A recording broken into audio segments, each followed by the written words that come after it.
Brothers and sisters, the critical question comes tonight of saying, how do I win with a bad hand? Ooh, y'all ask so many good questions. I think I ought to take the answers to them. If you're going to win with a bad hand, the first thing you got to do tonight is you got to seek the Savior. Notice the man with the withered hand comes to watch his worship not to get anything from him but a word. All right. Now I'm going to lose about 20 of y'all because a lot of you come to church because you want something from him but never come to church to give anything to him.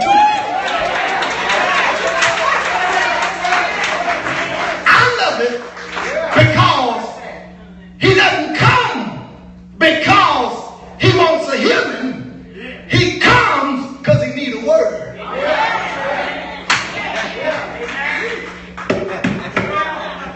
See, when you realize what a word will do for you, you wouldn't really come to church because you need to be healed. You already know through his word, I'm already healed. That's why I tell people all the time, I don't need no prophet to prophesy with me and tell me I'm blessed. I know who I am. I'm a child of God. I'm already blessed. He already told me you're blessed in the city, you're blessed in the field. You're blessed coming in and you're blessed going out. I want you to look at your neighbor and tell me, I don't need no prophet. I know I'm blessed.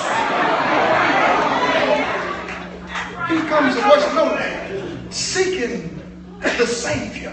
Now notice the place that he comes. He doesn't come to any kind of place, because if you're going to win with a bad hand, you got to first of all be in the right place.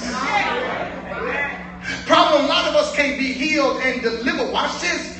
Is because we're not in the right place. But then when we get in the right place, we don't learn how to stay in our place.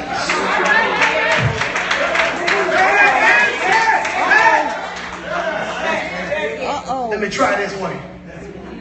How you gonna be the youth director or whoever you may be and tell other folk to bring their kids to church, but your kids never show up? Okay, y'all can't feel this. How you gonna tell people how to sing right in the choir and you get an attitude every time you get up there? I can't have nobody up here. Look at somebody and you gotta stay in your place. You gotta be in the right place. And whenever you come to church, you ought to leave here feeling like you've been to church. Notice he comes to the house of God not to worry him, but to worship him. Whenever you come through those doors, you're not just come here trying to worry Jesus, but at least also up some worship first. I can't hear nobody. Whenever you come to the place, to the house of God, you ought to already be on fire. I tell people everywhere I go, I don't expect everybody to be a shouter. I don't expect everybody to holler and run and tell God thank you and scream. Because if you ain't never done it at your house, it's going to be hard to do it in here.